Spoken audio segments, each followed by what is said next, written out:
Let's get to the message. So fall launch, you heard about it starting. This is the start of our calendar year, and we thought that now is a good time to start our new fall series called The Elements. And if you haven't been with us for a while, this is all going to be new to you if you've joined us in the last 2.5 years. But if you've been a part of Cornerstone for a while, you've heard us teach on this, you've heard us talk about it. But hopefully you're going to hear some new things because they've developed and grown, and we have some new ideas that we want to talk about. But they're important because they allow us to kind of set some direction and get some buy-in, and for you to know what it is that we're building together. Our elements are values in the sense that we do value them and we want to live them out and enjoy them. They're also characteristics of our community, but they're more than that. They are meant to be our vision. And we don't have just one slick vision statement here at Cornerstone, and that's on purpose. We believe that God has called a church like us to do a lot of different things, and so we have these elements that are actually kind of like marching orders. This is who we want to be more. We want to be more like this. We want to build more of these things, and we believe over our 20 plus years that God has formed these in us, and so it's not just vision of what could be. We think it's vision of what should be for us, all right? So we would ask that you would just kind of be a part of this series. If you're here, if you miss a message, that you would listen. And this is just an important time for us coming together and getting really, really clear about what it means to be a part of Cornerstone. Our goal is clear. We want to, and here's the elements. You can see them behind me. All the many, you can read those. They're all very, very unique and distinct. We believe they all work together. But our goal is that more of you and those that call Cornerstone home would make more of these things a big part of your life, and that we would increase these things. And so during the series, we're going to be asking you, what is your part in building each one of these? It's not just how do you enjoy it, but what is your part in building it? Because a community, a church, is a group of people committing together towards a direction, and this is the direction we think God has called us. Now, saying all that, we know that there are people in many different places when it comes to a church as large as ours, and we're not huge, but there are a lot of different people. There are people here that you couldn't be more committed to what the Lord is doing through this congregation. You couldn't be more committed to your own personal faith, and you're kind of living that out here, and you're just bought in. And there are other people that are here checking out our community, and you're wondering, is this good for me? Is this a good fit for me? And we're just glad that you're giving us a chance, and we hope you find what you're looking for. There are people who are exploring faith, lots of questions, and you're wondering if Jesus could be for you. And first of all, we are just so grateful anytime someone includes us at that place of their journey, that you would trust us enough. It's a good idea to go explore those things in a church. We're glad that we get to be a part of it. And we hope you find what you're looking for. This week, CU gets back rolling, and so all the college students will be back. So there'll be a lot of young guys in here looking for some pretty young girls. And I would say the same to you. I hope you find what you're looking for. It's a great place to get a date. Find a wife. Just not while I'm preaching, all right? Stay focused. But here's a question I want to ask. Asked it a few months ago in a message. But why is it that God has you here right now? Is it just because you thought it would be a good idea, or when I was in high school, my mom made me go, someone brought you just think it's a good thing to do? Why is it that God has you here? Could it be that he wants you to experience and live out something together with everyone else in this room? That it's not just about me, but there's this we aspect to why God has us here. In the scriptures, there's a word that describes how God builds we. It's a theme. It sounds like a big religious word. I'm going to spend the next 2 weeks explaining it, but it's the word covenant. And if you were to understand covenant, you could start by understanding what it means to be a part of something together, the we. Now today, I'm going to share a couple stories that go back thousands of years that for many of the people in the room, but it could be for everyone in the room, these can be shared experiences.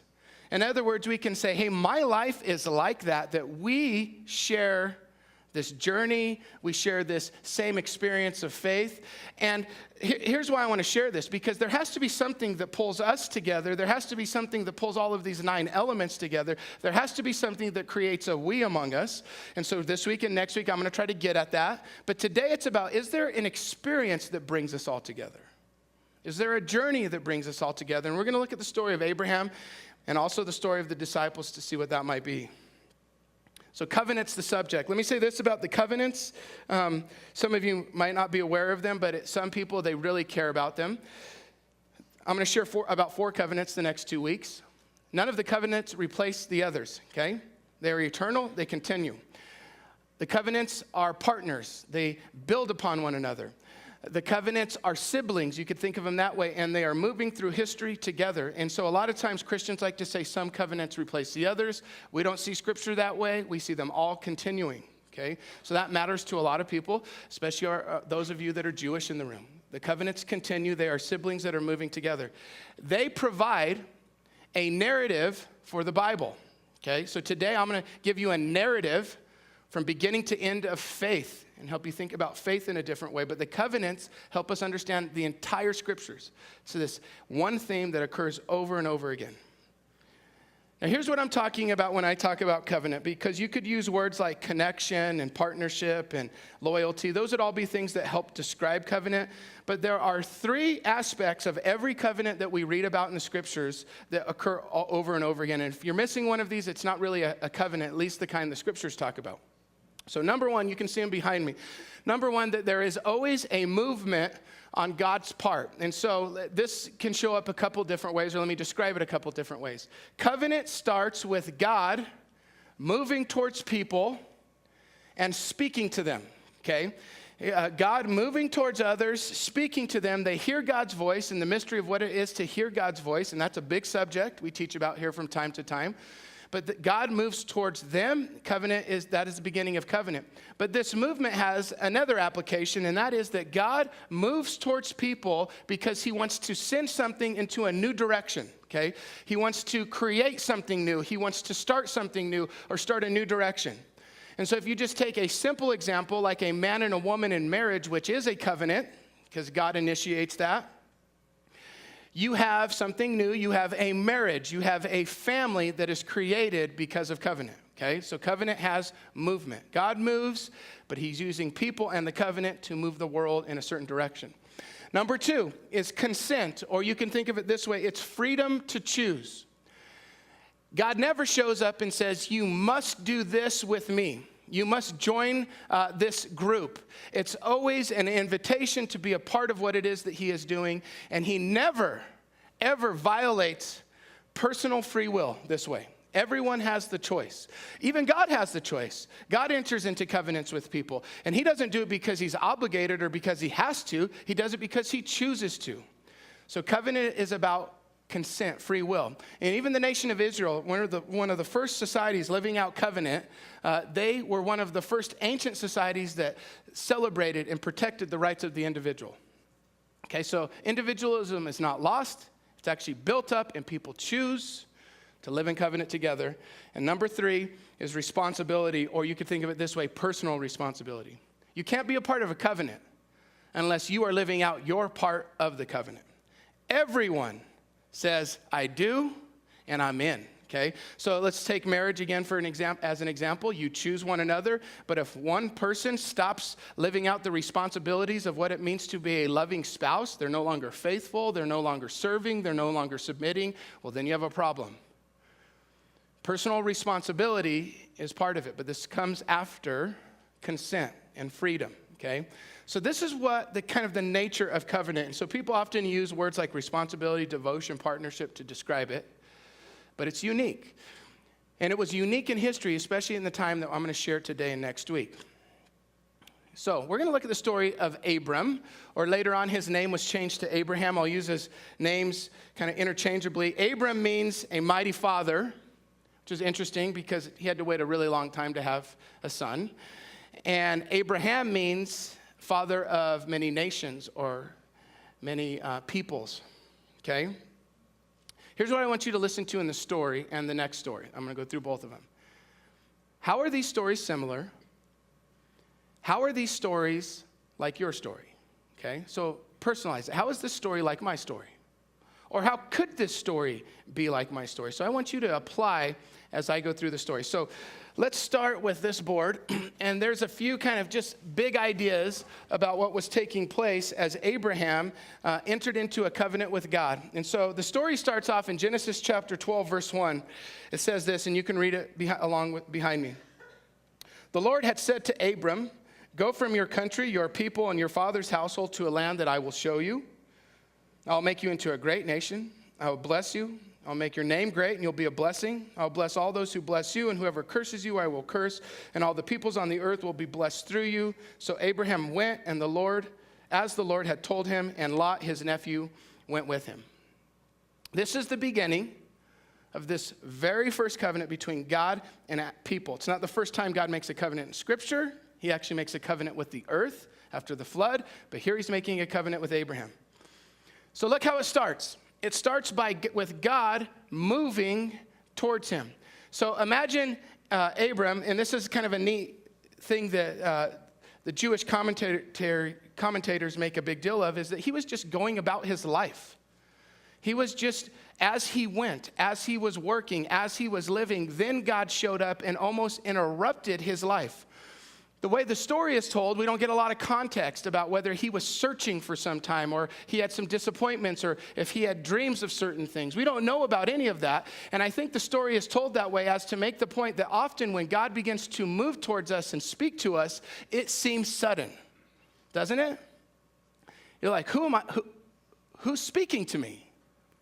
It seems like someone's trying to get my attention. Something's going on inside. And that's why people often say things like, I never imagined I'd find myself in a faith community. I never imagined myself following Jesus. Because when it comes sudden. Now, it's not sudden on God's part. He's a steady pursuer. But when we begin to notice and hear his voice, it's like, oh my gosh, it's almost like you're interrupting my life. And that's what happens with covenant. He comes and sets people into a new direction. So he shows up in Abraham's life. He speaks. It's the invisible God speaking to him, and he hears the voice of God. The Hebrew phrase for the invitation, this is neat. So the invitation that God gives him, it's not a command or an instruction to go.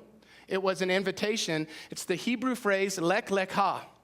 And it's this special idea of being invited by God to journey with him. It's not an invitation to know everything or to have it all sorted out. Like, I understand faith completely. I know exactly where it is that I'm going. No, it's different than that. It is an invitation, and it's beautiful to go, to journey into the unknown, into a different place. And it's the sacred invitation in Jewish life to journey, to go with God, to go where he would lead you, to leave all that is giving you comfort and security and identity. So think about it. He left his country, his family, and his father's household. These are things that we use to help us feel safe about life. Even give us a sense of self and identity. He's asked to leave those things and to go further than he's ever gone before, to go to a place that he's never even heard of, to go to a place that he can't even imagine. The journey had no guarantees of what it would look like. There was not a lot of description. It was just this invitation to go. And so it's amazing that anyone would ever choose to go. I can imagine his wife saying, all right, so we're going to go on our own. We're kind of by ourselves. And Abram saying, well, not exactly. God is with us. There's a we here. It's us and God on the journey. They lost his nephew Lot. The family that's supposed to be getting bigger gets smaller at one point, and I can imagine people saying, it seems like we're all alone. Shouldn't there be others with us? Aren't we alone? And Abram saying, well, there's still a with. God is with us. There's a we taking place. Someone could have said, will we know when we get there? How will we know what it looks like when we get there? And the poor guy just says, God told me he'd show me. I mean, lots of questions, right? Out of what is comfortable, out of what is certain, into the world of discomfort and what is unpredictable. It's an adventure, but it's something that many people say no to over and over again. I want you to notice this, that the invitation showed up with an invisible God speaking to him. So it was a response to a voice, okay? Make the connection. It's a response to a single voice that's saying, let me lead you. So he hears God's voice and he journeys. He leaves behind all external influences that run his life, that could make him a victim of circumstances or just a world that's beyond his control, and he travels. And only there, Rabbi Sachs of England says, is freedom born, practiced, and sustained. See, he leaves and he actually begins to experience in a whole new way. The Jewish rabbis often describe the journey being much more than just to a physical place, but it's a journey for Abraham to find himself. In a sense, he had to lose his life to gain it. He had to let go of certain things to receive something else. And so it was this self-denial journey to find himself. It was letting go of security in the things that he thought gave him joy to take hold of something that God said would give him great joy and legacy. It was losing himself. It's incredible that he would ever say yes. Genesis 15:6. It's quoted later on in the New Testament. Abraham believed the Lord, and he credited it to him as righteousness. He journeyed. The invitation came to go, and he went. So second, though, we see in the story is that he had to continue to say yes to God. Because here's what happens. When we say yes to God, he lifts us up and he gives us our rightful place. He says, take your place.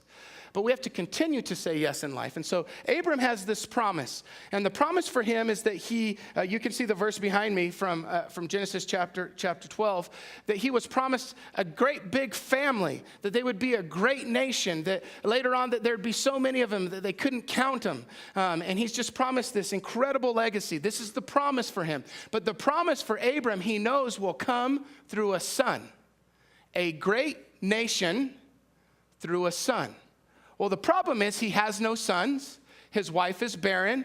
And so it was this journey and this struggle to hold on to the promise as he journeyed that someday God would do what he said he would do.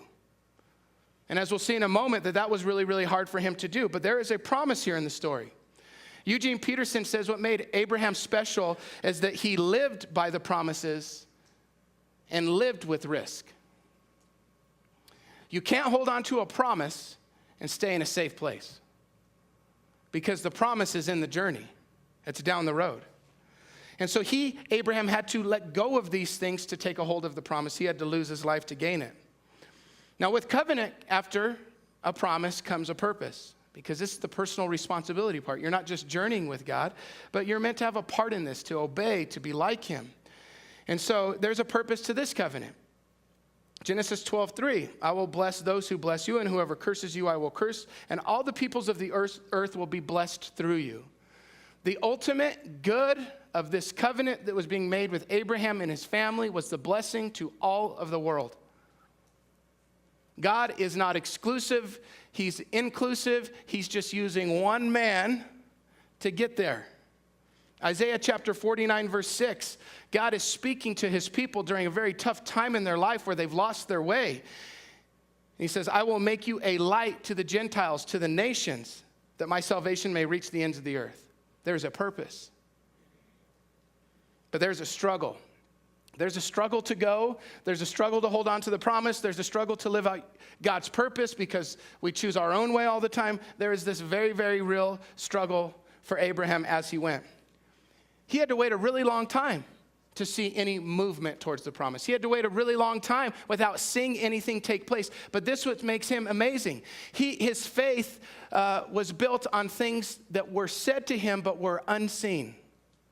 He was the first to walk by faith and not by sight.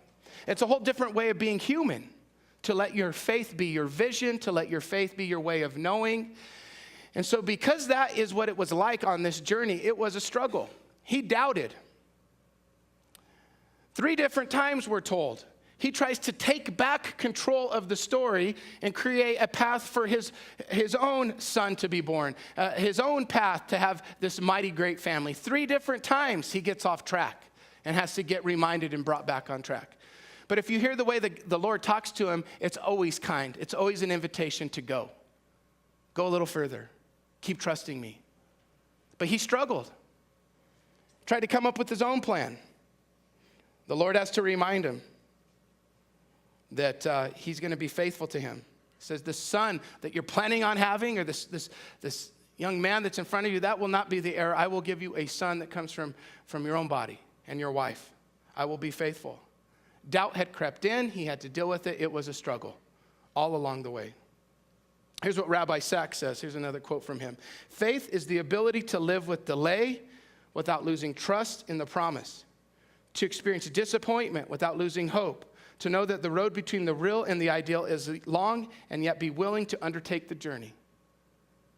Isn't that a different way to think about faith? Willing to undertake the journey rather than just believing or knowing?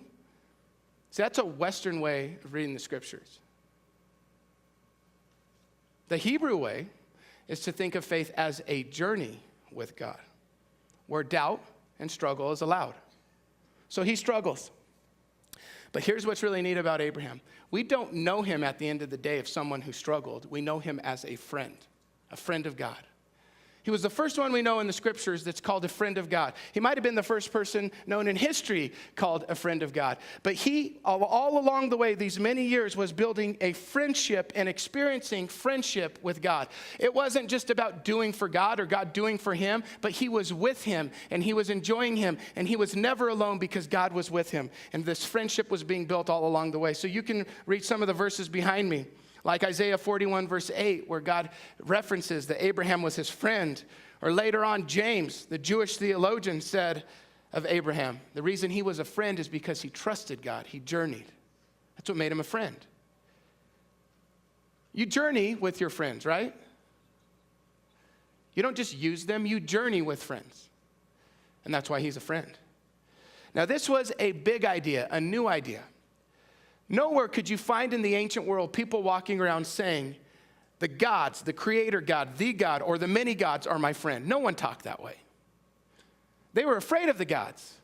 Gods were treated more like enemies or seen more like enemies or these distant things that were just angry. And so you could go everywhere in culture and find this elite priestly class that was working day and night to appease the gods and to keep them happy so that they wouldn't punish the people. And when something bad happened, guess what they said? Oh, someone must have done something wrong. The gods are mad. So for this guy to actually say, no, this whole thing is about friendship, no one had ever seen anything like that. Covenant creates new things. God was creating something new. So Abraham journeyed and was God's friend. Here's what I want you to see, though, before I move on to the next story. God would prove to him over and over again that he would be a friend. Okay? And not only would he prove to Abraham that he would be his friend, but he would prove to him that he'll be a friend to Abraham that Abraham could never be to him. Okay? So God's, in other words, saying, I'm going to do for you what you could never do for me. And I'm going to give you this gift. And so you can put the verse up there from Genesis chapter 15. There's this very strange event that takes place, this moment that takes place in Abraham's journey with God. And God's once again talking about the covenant, and he's about to solidify the covenant. And he actually tells Abraham to do something that was known in culture at this time. It seems very weird to us, but it's called blood covenants. So people would make covenants with one another. And so God's kind of using this cultural context to make his point to Abraham. And this is what people would do. Let's say two parties or two nations were making a covenant. They would take animals and they would cut them in half.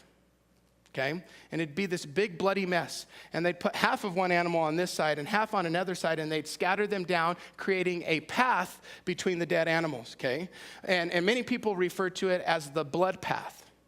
And then after this blood path was created by their animals, which was a sacrifice and a sign that they were willing to give up something of value, the two parties in the covenant would walk down the blood path together. And there was this meaning behind walking down the path together, and it was that if one of us breaks the terms of the covenant, let what has happened to these animals happen to me. So it's really graphic, okay? It's like wedding vows, though. They meant something, okay? Not any other way. Should have said that other phrase first. It meant something to them. So he would have known what the Lord was saying when he said, cut up the animals, put them on the path. So the plan was they were going to walk down the path together. The Lord lets Abraham fall into a sleep. And the day's beginning to come to an end. And he wakes up, and guess what he sees? He sees this container, this pot. And in the pot is this flame that's burning. So it's a little bit like the burning bush, okay? It's a manifestation of God. God is not the fire, he was in the fire, okay? It's a big distinction. And he sees the pot and the flame move through the blood path all by itself. And he's probably thinking, wait a second. I'm supposed to walk this path with you. But God didn't let him. Why? Because he knew that Abraham could never be faithful enough to this covenant, and he could never keep the terms. And so to walk the blood path meant certain death for him. So God says, you know what? I will be a faithful friend for both of us. And rather than putting this responsibility on you, I'm going to take it on myself in a much greater way. And so God walked the blood path all by himself, saying, I will be the friend. I mean, this is a moment of profound friendship. No wonder he kept following. What a story. Now, there's another story that's a lot like this story. And this is going to look really similar, and it's meant to. Thank you, Sean Hart, for your legible words. He came in and erased my words on Friday and put his up there. Here's another story of covenant. This is the story of the disciples. Hearing the voice of God, an invitation to journey. The invitation showed up not as a go, lek ha, it showed up as will you follow, okay? But look how many of the Gospels start, or some of the things that are there in the beginning. John chapter 1, verse 43, God moving towards people and speaking out of the voice of God. The next day, Jesus decided to leave for Galilee. Finding Philip, he said to him, follow me. An invitation. Mark chapter 1, verse 16. As Jesus walked beside the Sea of Galilee, he saw Simon and his brother Andrew casting a net into the lake, for they were fishermen. Come follow me, Jesus said, and I will send you out to fish for people. And at once they left their nets and followed him. They said yes to the covenant. Matthew chapter 9. Matthew is a guy getting really, really rich, working for the Romans, exploiting his people. Okay? So it's not like he's a morally good person at this point. Verse 9, as Jesus went from there, he saw a man named Matthew sitting at the tax collector's booth. Follow me, he told him, and Matthew got up and followed him. This is lek ha all over again. It's showing up as Jesus, the voice of God, speaking to people saying, will you follow? And what do these disciples do? But they begin to journey. Covenant is initiated by God, and movement happens. Now, their story is like this story in the sense also that it has a promise.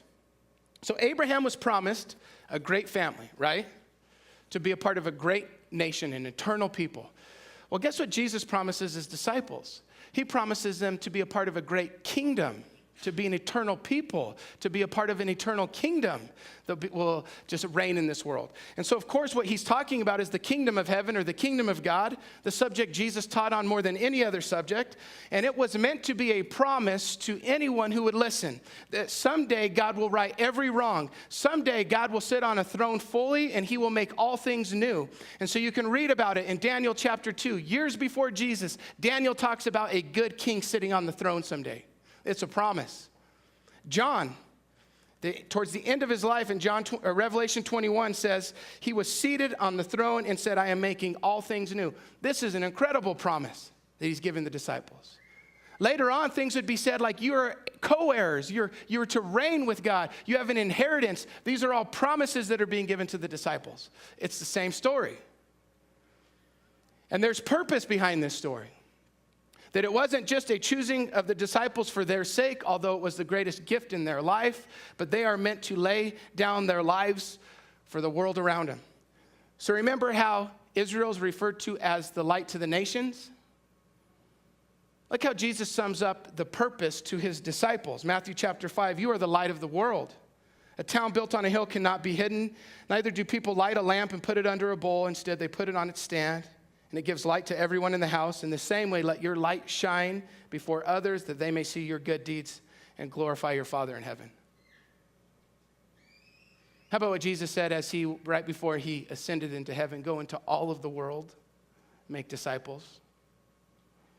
How about when he sent them out proclaiming the kingdom, he said, care for the vulnerable.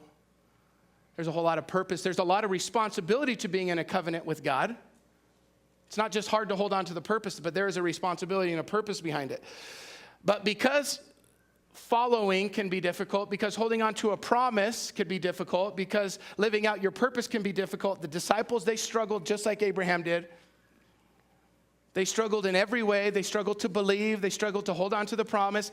Imagine this. They're told about Jesus being a great king and having a kingdom that's righting every wrong, but yet he gets up on a cross and he dies and then ends up in a dark, lonely grave. How does anyone win that way? It's no wonder that Peter denies him 3 times. And I think it's an interesting connection. 3 times Abraham comes up with another plan. 3 times Peter denies him. Jesus even predicted it in Luke 22. So there's a lot of dots to connect because it's the same story. But at the end of the day, those struggling disciples, even someone like Peter who would abandon his friend in his worst moment, couldn't imagine doing that to my friends. It'd be so hard to get over that if someone did it to you. But he's still called friend. They would understand friendship the rest of their life. Not just doing for God or taking from God, but friendship. John chapter 15, verse 13. Greater love has no one than this, but to lay down one's life for one's friend. You are my friends if you do what I command. I no longer call you servants because a servant does not know his master's business. Instead, I have called you friends. For everything I learned from my Father, I have now made known to you. A friend. Who are friends? People you journey with. Now, there's another moment of profound friendship. Just like the blood path, but this time it's fitting the cultural context of that time, the Roman era. Jesus, knowing that there would never be a person that could perfectly live out the covenant in a way that they wouldn't have to pay for their consequences. He said, you know what I'll do? I'll take their place. I will walk the blood path. And the blood path that day looked like a Roman cross that he climbed up on and was killed. He said, I will be the friend that you cannot be. I'll be faithful for both of us or for all of us. See, I think if Abraham were here or the disciples were here, they would say this. They would say, when God calls you out, no matter what, say yes. When he calls you to go further, to follow more, no matter what, say yes. And when we do, he lifts us up and he gives us this different place. We take our place, a part of the big story. And so these guys that struggled and these women that struggled along the way in history, the end, they were called friends, and they would say, no matter what, when he calls you out, say yes. Now, I could have another board up here, and I need to finish up here, so I'm going to go through this quickly. I could have another board up here that's mine. I could have hundreds of more boards that represent your boards. But you know what? If you think about it, and this is what I want you to do, I want you to remember, if you're on the journey with Jesus, I want to give you the gift today of just remembering what it was like, what it's like. See, for my board, I had his movement. I was 12 years old. God used my mom taking me to a church. I was involved with a youth ministry. I had a youth pastor. I had a 60-year-old couple that paid attention to me. I had friends. We opened the Bible. We prayed. And God used all of those things to speak to me. The invisible God speaking to me. And I heard him. And out of his kindness, he redeemed my life. And he said, I want to give you promises and purpose, and you're going to struggle, but I want to give you friendship. And he said, let me lift you up and let you take your place. And so as a 12-year-old, I heard that. And so for the last, how old am I? 25 years, I've done my best to follow, to hold on to the promise, to be his ambassador, to live like him, to build his kingdom. All along the way, I struggle. I don't even have time to talk about all the different ways I struggle. It's not just here and there, it's constant. I struggle. But it's okay because I have a friend who will not leave me or forsake me on the path. And he says, every time you doubt, remember that I am enough for both of us. I took the penalty of an unfaithful part of the covenant so that you don't have to. Now, if you're in the journey, that is your movement as well. I want you to remember. This week, as you have time, I want you to write about it, think about it. Be grateful all over again. that you have a God that came and spoke to you and said, go. Or he came and spoke to you and said, follow. And he gives you a promise, and he's giving you purpose, and he's with you in the struggle. Be grateful. And for those of you in the room who are checking out faith, and you said, I've journeyed by myself, or I've journeyed with everyone else but Jesus. Could it be that God is speaking to you, getting your attention? Could it be that the things you're going through in your life, or the things that's drawn you into this place, or the reason you're having these conversations is because he's trying to get your attention? And he's saying the very same thing to you. Will you go? Will you follow? I have a promise, a purpose. You will struggle, but it's okay because I've paid for it. Do you see how special this is that we share this?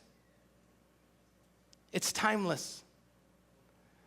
We continue Abraham's journey. We continue the disciples' journey. We want our kids to continue our journey. This is timeless, but we share this, and this is the beginning of a we. And so worship team, come out. Let's bow our heads. I want to just give us a little space to hear from the Lord.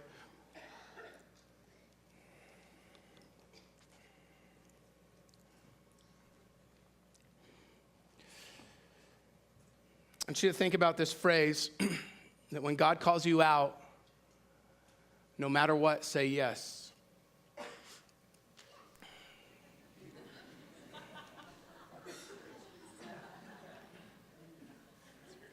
What? I don't know what just happened. What? Oh, right on. All right, well, just minimizing all of the different things that we can think about. What might he be calling you to? What does it look like for you to go right now? What does it look like for you to follow? What does it look like for you to hold on to the promise? To hope? What does it look like to live out your purpose, to be a giver, to lay down your life? What does it look like to keep struggling? What does it look like to live as a friend? Father, I want to thank you for the way you customize all of our stories. They're really, really similar. We see that today, but each one is unique, tailor-made for each person. And your timing is perfect. I pray, Lord, that we would be overwhelmed with gratitude, that we would not take the relationship for granted. The relationship's not even an adequate word to describe what we get with you. We need something stronger like the word covenant. Fill us with gratitude. And for our friends in the room who are questioning and wondering, I pray that they would hear the gentle whisper of God. You speak in silence. You whisper to our heart. I pray that they would know that it's you. I pray that you would protect that from what others say, even their intellect. I pray that they would just let you come to them and speak to them. And Lord, we bless their journey. We are a family because we share this in common. May we love one another that way.